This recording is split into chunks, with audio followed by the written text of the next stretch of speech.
Shalom adik-adik, apa kabar semuanya? Kakak harap kalian sehat-sehat aja ya.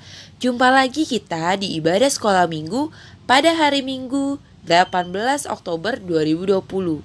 Yuk adik-adik, kita siapkan diri kita duduk yang manis karena kita sudah mau mulai sekolah minggu. Sudah siap? Kalau sudah siap, yuk kita mulai menyembah Tuhan bersama-sama.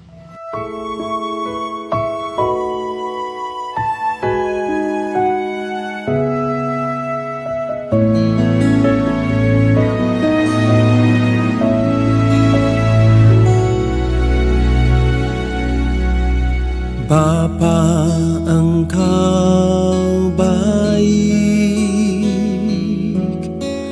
Bapa, Engkau baik. Kau selalu baik kepadaku. Bapa, ku cinta Kau.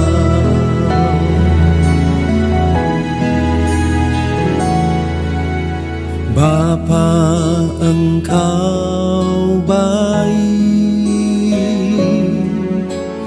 Bapa, Engkau baik. Kau selalu baik kepadaku.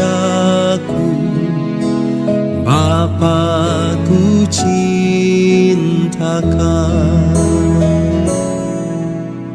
Aku memujimu, aku menyembahmu, ku nyanyi haleluya.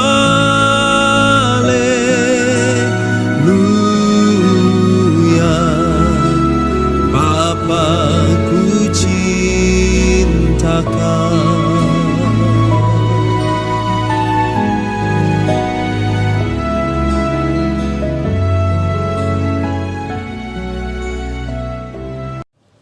Sekarang kita mau bersatu di dalam doa. Adik-adik lipat tangannya dan tutup matanya. Tuhan Yesus, terima kasih Tuhan karena Tuhan selalu baik kepada kami. Terima kasih Tuhan karena kami masih sehat, keluarga kami masih sehat, dan kami masih bisa bersekolah dengan baik. Tuhan, sekarang kami mau mendengarkan firman Tuhan. Ajar kami dan bantu kami untuk duduk diam dengan manis. Terima kasih Tuhan, di dalam nama Tuhan Yesus, amin. Adik-adik, hari ini kita mau belajar dari Gideon. Ada di Alkitab, di Hakim-Hakim, pasal 6 sampai pasalnya yang ke-8. Orang Israel diserahkan ke tangan orang Midian karena dosa mereka. Dan ternyata, ayah Gideonlah pemilik mezbah sesembahan Baal. Maka Gideonlah yang dipakai untuk meruntuhkan mezbah Baal tersebut, dimulai dari keluarganya, yaitu ayahnya, sampai kepada masyarakat. Ada dua cara untuk membebaskan umat dari keterikatan pada berhala. Pertama, membuktikan ketidakberdayaan berhala. Gideon merobohkan mezbah Baal dan tiang berhalanya, dan ternyata Baal tidak mampu membela dirinya sendiri. Dengan sendirinya terbukti Baal tidak bisa diandalkan untuk menolong Israel. Kedua, dengan memberi kesaksian tentang kemahakuasaan Allah yang mengatasi segala ilah palsu dan berhala. Mezbah Allah didirikan di reruntuhan mezbah dan tiang berhala Baal. Tiang-tiang berhala pun itu dipakai sebagai kayu bakar. Ini menjadi pernyataan dan lambang keperkasaan Allah di atas Baal.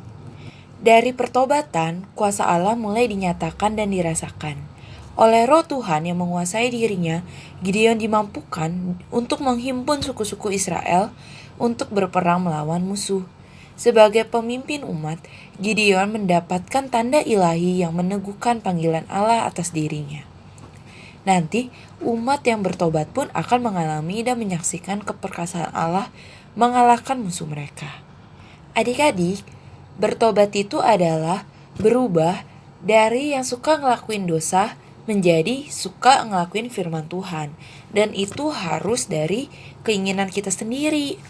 Minta Tuhan Yesus untuk bertahta di dalam hati kita, maka kuat kuasa Tuhan bisa kita rasain dan kita alami setelah kita bertobat. Dan Tuhan akan pakai kita sesuai dengan rancangan Tuhan.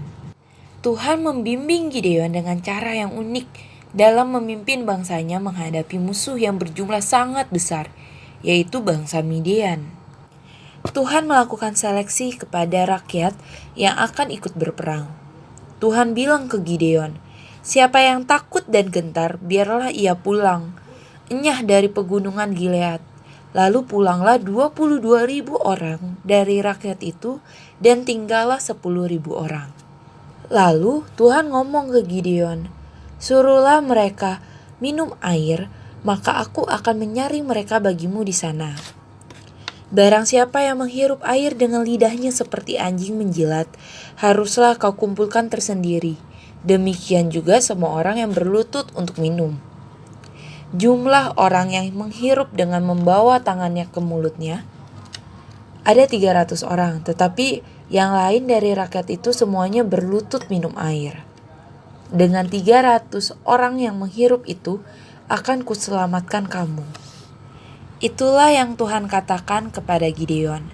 Dari 32.000 orang akhirnya terpilih 300 orang. Dengan jumlah sekecil ini, jelas kemenangan bukan adil dan jasa manusia, melainkan kuat kuasa Tuhan. Tidak ada alasan untuk membanggakan diri.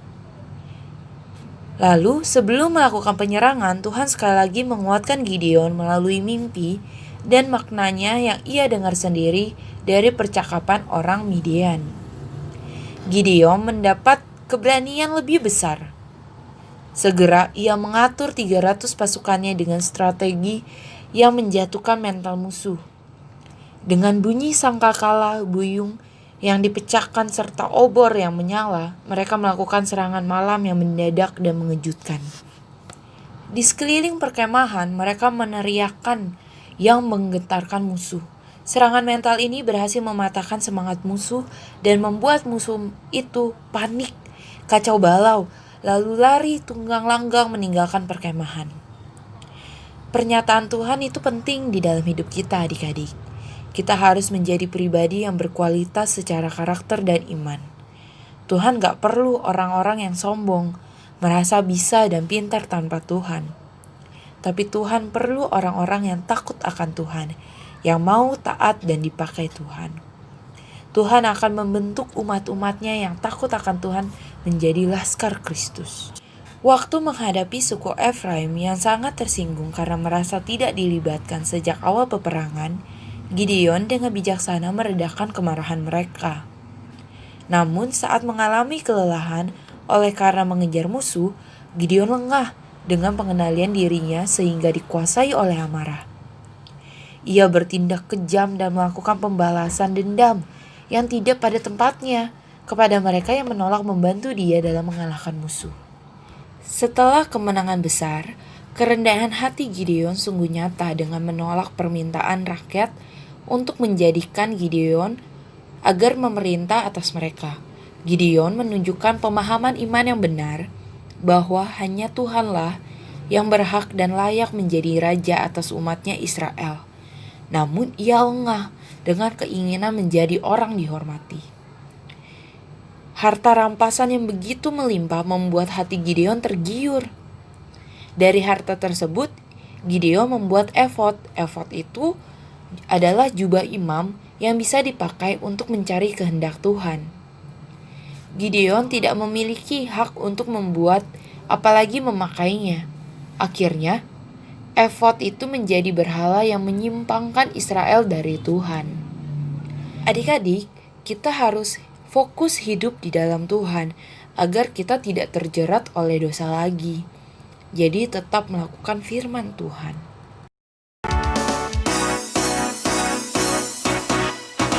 Aku anak raja, engkau anak raja, kita semua anak raja. Aku anak raja, engkau anak raja, kita semua anak raja. Haleluya, puji Tuhan, haleluya, puji Tuhan, haleluya, puji Tuhan, haleluya, haleluya,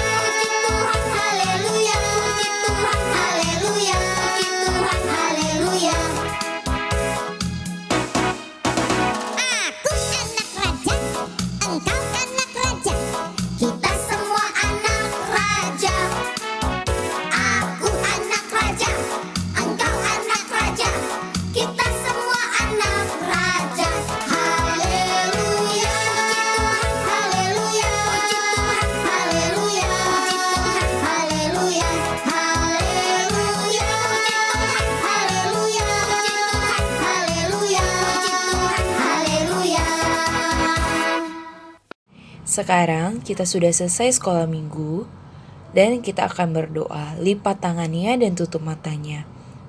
Terima kasih Tuhan Yesus karena kami boleh sekolah minggu hari ini. Tuhan tolong ajarkan kami untuk takut akan Tuhan dan taat kepada Tuhan. Bantu kami untuk fokus hidup di dalam Tuhan. Dan juga Tuhan kami mau Tuhan pakai untuk menjadi laskar Kristus. Terima kasih Tuhan Yesus, dalam nama Tuhan Yesus, amin. Adik-adik, tugas sekolah minggu untuk minggu ini adalah kita akan menggambar dan mewarnai perlengkapan yang digunakan oleh Gideon dan bangsa Israel saat berperang.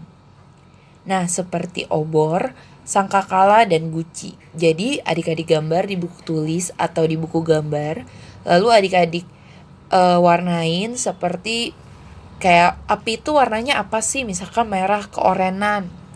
Lalu sangkakala itu warnanya kuning kecoklatan.